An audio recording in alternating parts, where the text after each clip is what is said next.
Eelmine aasta oli Töötukassa jaoks väga töine, toimus palju muudatusi.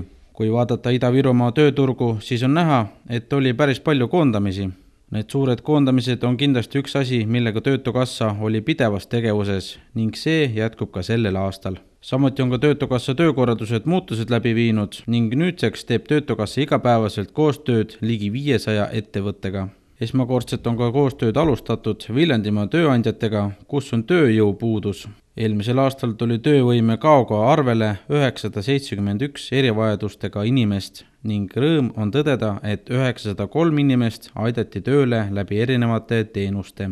Jõhvi Töötukassas oli eelmisel aastal arvel üle 18 000 inimese ning ligi 7000 inimest sai tööle läbi Töötukassa ja 133 läksid tasemeõppesse õppima. 25 inimest said läbi Töötukassa ettevõtlustoetust. 25 inimest alustasid füüsilisest isikust ettevõtjana ning 38 inimest said ettevõtte juhatusse. Kuna toornafta hind on langenud maailmaturul, olete teie kursis, kas VKG kavandab veelgi töötajaid koondada? Hetkel praegu mul ei ole sellist teavet, aga kui selline teave tuleb, siis me oleme selleks valmis, et kui nii-öelda majanduses toimuvad muutused, turul toimuvad muutused, siis loomulikult see kohe ju kajastub ka nii-öelda tööturul. Hetkel on töötuid arvel 6770 ja tegelikult eilne päev oli meil, ma usun, et üle võib-olla mitme aasta päris selline pingeline. Nitrofert oli kõige suurem koondamine eelmine aasta.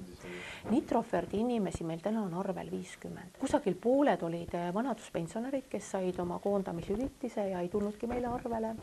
Siis meile arvele tuli 150 inimest kusagil. Kuidas mõjutab töö leidmist eesti keele oskus? Eesti keele oskus on väga oluline kindlasti paljudel töökohtadel, et siin on nagu see, et kui inimene tahab kusagile minna juhiks või spetsialistiks, siis tal on seda vaja. Või kui ta tahab minna teenindusasutusse. Ja me väga motiveerime inimesi minema õppima. Poole aastaga on võimalus täiesti nii-öelda rääkima saada algtasemel. Töötukassa kulud 2016. aastal on 176,6 miljonit eurot ja tuludeks 215,1 miljonit eurot. Vastavalt prognoosile laekub kindlustusmaksetest töötajate sihtfondi 103,3 miljonit eurot ja tööandjate sihtfondi 55,6 miljonit eurot. Töötuskindlustushüvitiseks näeb eelarve ette 44,4 miljonit, koondamishüvitisteks 10,2 ning tööandja maksejõuetushüvitisteks 4 miljonit eurot.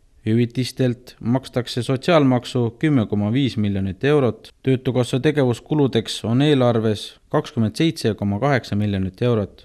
Tööturuteenustele on 2016. aastaks planeeritud 38,3 miljonit eurot, sealhulgas 11,4 miljonit Euroopa Sotsiaalfondist.